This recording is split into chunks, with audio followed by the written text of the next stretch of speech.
Hello guys, welcome to Quick Response. Guys, because it's high time for exam, I can't go to make videos for lessons. Just what I am trying to teach here, which we usually neglect or think it's easy. I will do it later. But trust me guys, this time never comes. As we all read important lessons or topics or completed the chapter, and at last what happens? We forget these small things. And you know what? Question comes directly from these topics every year. Just I am trying to relate you with some code so that if you will not be able to touch it from book at last time, yet you will be remember by watching it. So I am going to teach here the disorders of human physiology. I have collected all the disorders of human physiology from NCERT only because it's time to focus only on NCERT. So without wasting time, let's start. So first of all, disorders of digestive system. I have made a code for the disorders of digestive system, JVDCI. I think guys you all know about Unacademy app. वहाँ पर एक teacher है जो कि daily current issues upload करते हैं, जिनका नाम जतिन वर्मा है. उनसे ही मैंने कोड बनाया है. And JVDCI, I think you all are preparing for AIIMS too, so current affairs से ही याद रहेगा.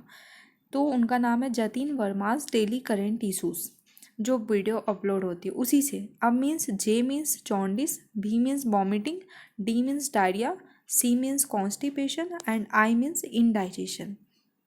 So first of all, know about jaundice. What is jaundice and what happens in jaundice? So liver is affected, skin and eye become yellow. Why it becomes yellow? Because deposit of bile pigments. Okay, now comes to vomiting. These are quotes, guys. Questions comes from quotes. अगर आपको ये पता होगा कि इसका code क्या है तो आप डायरेक्ट टिक कर सकते हो. Now what is vomiting and what happens in vomiting? Ejection of stomach content. तो स्टमक कंटेंट का इजेक्शन कहाँ से होगा? ऑब्वियसली माउथ से होगा. और क्या आप वॉमिटिंग रोक पाओगे? नहीं रोक पाते हो ना. तो ये क्या हो गया? रिफ्लेक्स एक्शन हो गया. And the third most important point is vomit centre कहाँ प्रेजेंट होता है? मेडुला में. तो vomit centre is present in medulla. Now feeling of vomiting is called nausea. Okay, now third is diarrhea. What is diarrhea and what happens in diarrhea? Abnormal frequency of bowel movement.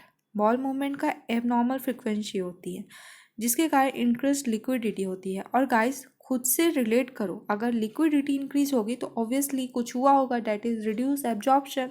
अगर absorption reduce हुआ होगा तभी तो liquidity increase की होगी. Now fourth is constipation. What happens in constipation? Feces retained within the rectum. Okay, as bowel movement occur irregularly. एक movie है पीकू, जिसमें कॉन्स्टिपेशन पे ही स्टोरी है. अमिताभ बच्चन को कॉन्स्टिपेशन की प्रॉब्लम होती है और वो वेस्टर्न एंड इंडियन टॉयलेट पे बेस्ड है. तो अगर आपने पीकू कभी देखी होगी तो आपको कॉन्स्टिपेशन याद होगा. Now fifth is indigestion. What happens in indigestion? Food not properly digested. I think ये आपको indigestion के वर्ड से ही पता चल रहा है कि डाइजेशन नहीं होना, फूड का प्रॉपरली डाइजेस्टेड नहीं होना indigestion कहलाता है. What happens in this? Stomach is full, like we always feel कि that we are full, stomach is not empty. Why feeling fullness? What happens that we always feel fullness? Because inadequate enzyme secretion. हमारा digestion तभी होता है जब enzyme का secretion होता है, but यहाँ पर इनएडुकेट अमाउंट ऑफ इंजाइम का सेक्रेशन हो रहा है. और एनेक्साइटी में भी हमें ऐसा लगता है कि हम खाना खा चुके हैं, हमारा पेट भरा हुआ है. फूड पॉइजनिंग तो मेन रीज़न है जिसमें आपको इंडाइजेशन की प्रॉब्लम होती है. ओवर ईटिंग, अगर ज़्यादा खा लेते हो तो लगता ही है कि हाँ इंडाइजेशन है, मतलब stomach is full. And the spicy food. Spicy food मैं एग्जांपल दे रही हूँ. आप शाम को कभी नूडल्स और चिलीज़ खा लेना, तो क्या आपको डिनर करने का मन करता है? नहीं ना, बिकॉज क्योंकि स्टमक फुल रहती है. इंडाइजेशन, स्पाइसी फूड भी इंडाइजेशन करता है. Now disorders of respiratory system. First is asthma. what happens in asthma? It difficult breathing, wheezing, and the third and the most important is inflammation of bronchi and bronchioles. This is the favourite question of NEET and ये previous year questions में भी आया है कि inflammation of bronchi and bronchioles किस में होता है, and that is it is in asthma. Okay. Now emphysema में क्या है? फुल ऑफ एयर और इन्फ्लेशन. अब मैं बता रही हूँ, मैंने ये लिखा है, ये एनसीईआरटी में लाइन नहीं है फुल ऑफ एयर और इन्फ्लेशन, बट वाई? बिकॉज इसका मेन रीज़न है सिगरेट स्मोकिंग. सिगरेट स्मोकिंग होगा तो एयर फुल होगा. एयर फुल होगा कहाँ पर? तो रेस्पिरेटरी सरफेस डिक्रीज हो जाएगी. जहाँ पर एक्सचेंज ऑफ गैसेस होता है वहाँ पर ऑलरेडी एयर फुल है, तो एक्सचेंज ऑफ गैसेस नहीं होगी. नाउ अगर ये नहीं होगा तो ये क्रोनिक डिसऑर्डर होगा. Respiratory surface means alveoli. वहाँ पर एल्वियोली की सरफेस डिक्रीज हो जाएगी, वो हमेशा फुल रहेगा, वो ना तो एक्सचेंज ऑफ गैसेस कर पाएगा. तो ये क्या it becomes chronic disorder. Now the third is occupational respiratory disorder. What happens in occupational respiratory disorder? Occupation से ही आपको पता चल रहा होगा कि ऑक्यूपेशन है मतलब किसी प्रोफेशन से रिलेटेड है. इंडस्ट्रीज, कंपनी, तो इट इज कंपनी में तो होगा नहीं, तो it is related with industries. और वो भी कैसी industries? Grinding and stone breaking. और ग्राइंडिंग और स्टोन ब्रेकिंग इंडस्ट्रीज में क्या होगा? डस्ट निकलेगा. अगर लॉन्ग एक्सपोजर में इंसान रह जाएगा तो उसे क्या होगा? इन्फ्लामेशन होगा तो उससे क्या होगा? फाइब्रोसिस होगा. फाइब्रोसिस क्या होता है? ये क्वेश्चन आ सकता है कि फाइब्रोसिस क्या होता है? Proliferation of fibrous tissue is known as fibrosis. What happens in fibrosis? What happens in fibrosis? Lungs will damage. Lungs become damaged in fibrosis. Now, the disorders of body fluids and circulation. First is high blood pressure and hypertension. So normal blood pressure is 120 mmHg by 80 mmHg. That is systolic by diastolic pressure. Systolic pumping or resting pressure. But in high blood pressure or hypertension, what happens? जो systolic pressure हो वो increase होकर 140 mmHg हो जाती है, diastolic 90 mmHg हो जाती है. तो इससे क्या होता है? हार्ट पे इफेक्ट होता है, तो हार्ट की डिजीज़ होगी एंड वाइटल ऑर्गन्स अफेक्टेड होंगे. वाइटल ऑर्गन्स क्या है? Brains and kidney. It will become affected. Now the second is coronary artery disease. Coronary artery disease को क्या कहते हैं? First of all it is also called atherosclerosis. ये learn करना होगा और ये थोड़ा टफ है but you will be remembered because it is in point. Atherosclerosis. What happens in this? Like deposition of calcium, fat, cholesterol and fibrous tissue.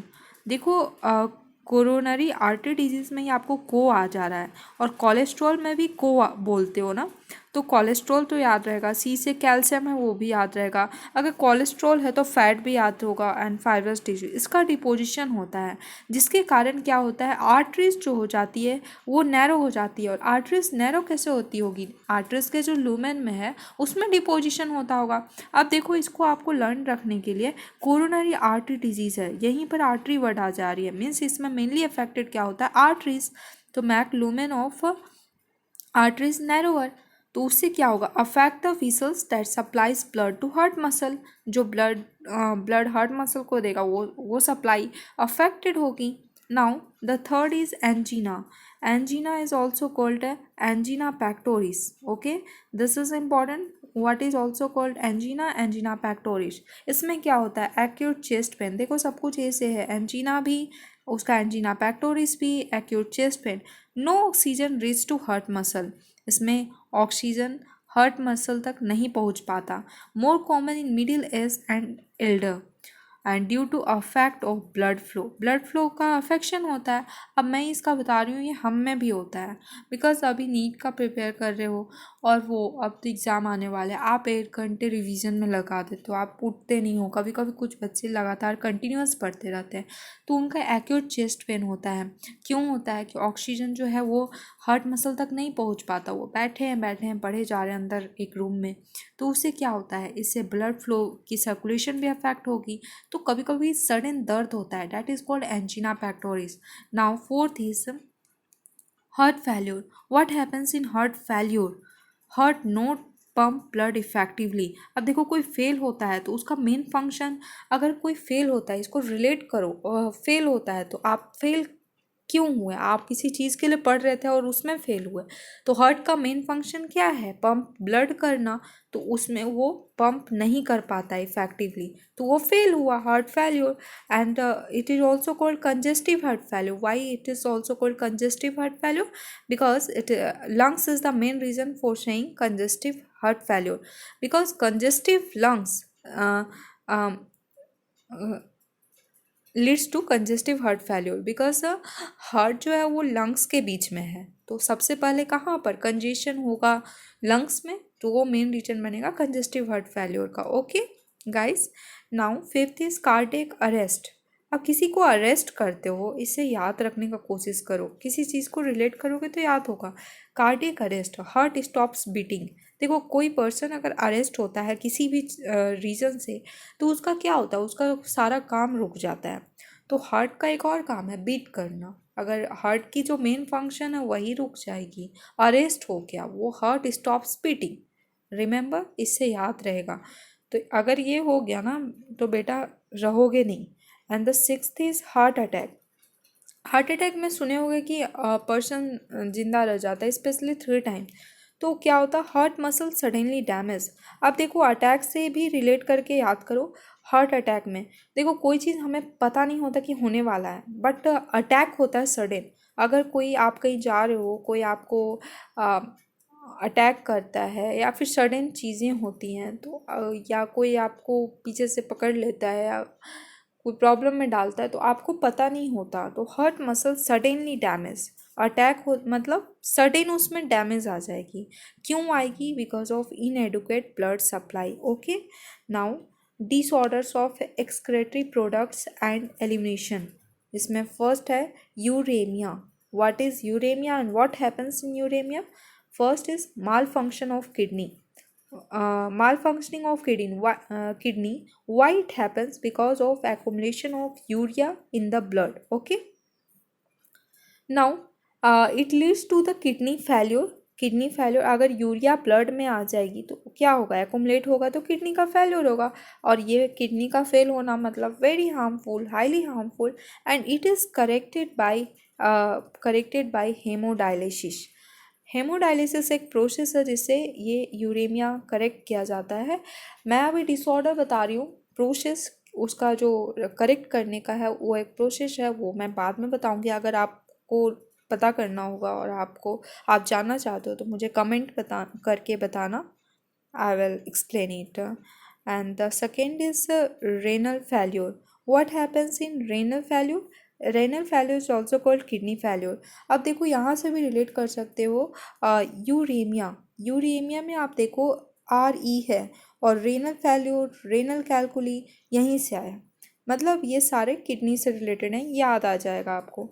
Renal failure मतलब renal means kidney, kidney से related kidney failure. और अगर kidney fail हो गया ना तो एक ultimate method ही बचता है, दैट इज़ किडनी ट्रांसप्लांटेशन, और आपको किडनी का ट्रांसप्लांटेशन ही करवाना पड़ेगा, वही एक अल्टीमेट मेथड बचता है।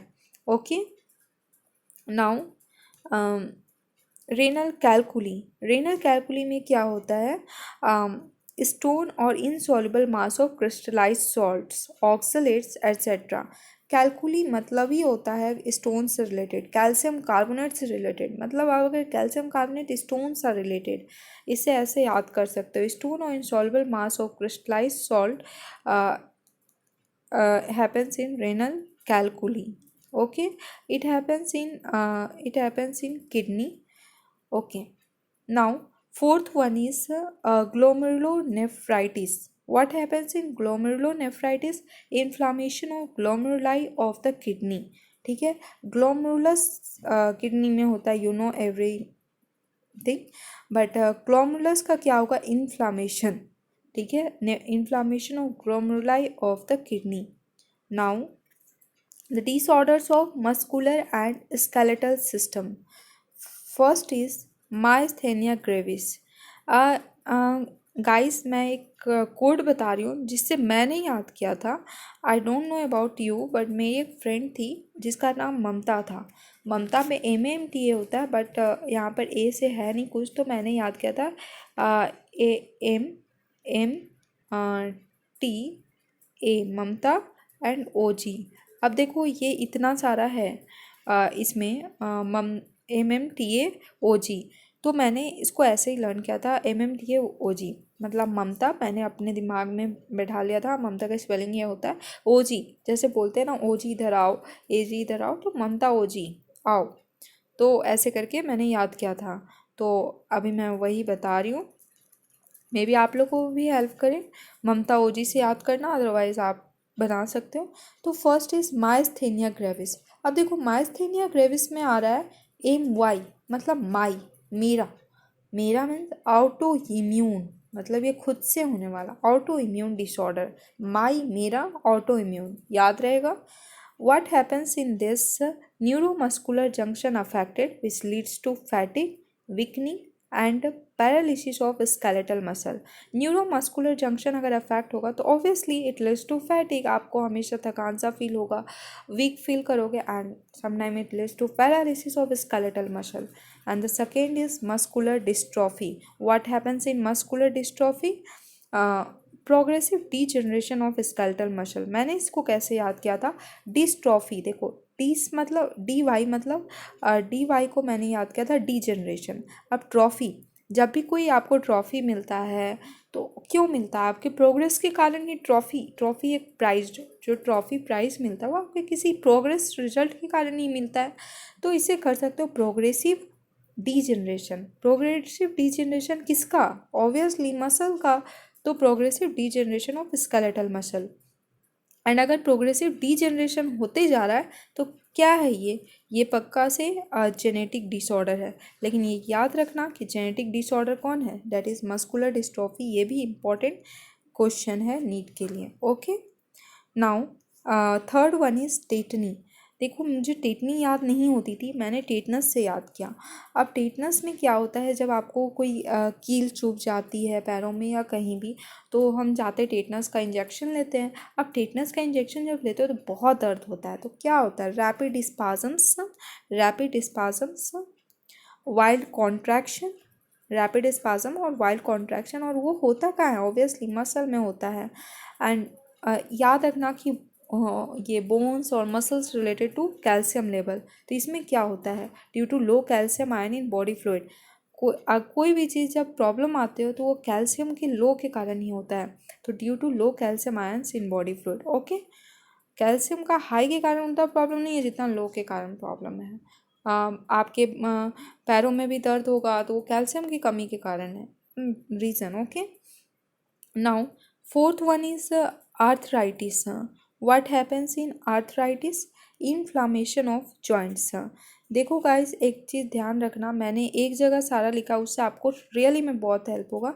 आर्थराइटिस एंड गॉट दोनों एक जैसा है। इन्फ्लामेशन ऑफ जॉइंट, यहाँ भी इन्फ्लामेशन ऑफ जॉइंट, बट एक चीज़ जो डिफरेंस करता है, गाउट में क्या होता है, accumulation of uric acid crystal, accumulation of uric acid crystal के कारण इन्फ्लामेशन होता है जॉइंट में। ओके, यहाँ पर रीज़न नहीं दिया NCERT में, एंड वो आपको पता भी नहीं करना है, जितना NCERT में है अभी उसी पे फोकस करो। ओके, क्वेश्चन अगर आएगा accumulation of uric acid crystals cause inflammation of joints by which of the disorder, then gout और आर्थराइटिस में कंफ्यूज मत होना। गाउट याद रखना छोटा सा है GOUT, और यूरिक एसिड भी छोटा सा है URIC, 4 वर्ड का ये भी है, ये भी 4 वर्ड का ही है, तो इससे याद रहेगा। Okay, now fifth one is osteoporosis। what happens in osteoporosis? it is age related. अब देखो osteo में O आ रहा है, ओल्ड पीपल, याद रखना O से ओल्ड पीपल, तो एज रिलेटेड डिसऑर्डर है। इससे पता कर सकते हो कि एज रिलेटेड ये डिसऑर्डर है। ओके, एज रिलेटेड डिसऑर्डर, और ये किससे पता चलेगा, O से पता चलेगा। O means old. नाउ पोरोसिस, देखो पोरस कोई भी चीज़ मतलब हल्का हो जाता है, तो क्या होगा, डिक्रीज। पोरस मतलब छेद भी होता है, पोरस मतलब हल्का सा कुछ भी, तो क्या होगा, डिक्रीज्ड बोन मास। मतलब पोरस से पता चल रहा है कि हाँ डिक्रीज्ड बोन मास, अगर डिक्रीज होगा बोन मास तो फ्रैक्चर का चांसेस ज़्यादा होगा, तो इंक्रीज्ड फ्रैक्चर। और अगर देखो इंक्रीज फ्रैक्चर। और एक और चीज़ जो मेन है और इम्पोर्टेंट है और ये नीट में फेवरेट क्वेश्चन है, decrease level of oestrogen is the main cause of osteoporosis. Okay, decrease level of oestrogen is the main cause of osteoporosis. अब इसे याद करने के लिए देखो, OSTO पे ध्यान दो और एस्ट्रो पे ध्यान दो। देखो ये चीज़ें एक जैसी लगेगी, ऑस्टियो एस्ट्रो एस्ट्रो, देखो EST इसमें भी आ रहा है तो इससे याद रहेगा। अब एक चीज़ और है, क्या डिक्रीज लेवल होगा इंक्रीज लेवल, ये याद कैसे रखना है। तो ओल्ड पीपल में क्या होता है, अब देखो ओल्ड कोई बूढ़ा आदमी हो रहा है, उसमें क्या होता है, बूढ़े होने के बाद एनर्जी कम होते जाती है ना। जितना हम एक्टिव अपने यंगर एज में रहते हैं, ओल्ड में नहीं रहते ना। तो क्या हो गया, डिक्रीज्ड, इससे याद रखो कि एनर्जी डिक्रीज होती है, और एनर्जी डिक्रीज से याद रिलेट करो, और उसके बाद देखो कि एस्ट्रोजन यहाँ से रिलेट कर लो, and this is the main reason. जो भी चीज़ें थी मैंने सब कुछ बता दी। This all are the disorders of human physiology chapter. Guys, अगर आपको अच्छा लगा हो तो please like and subscribe. And हाँ, one more thing, if you want any specific topic or trick then please comment me, and notification icon को please press कर देना so that you will be notified as soon as after uploading the video. Thank you.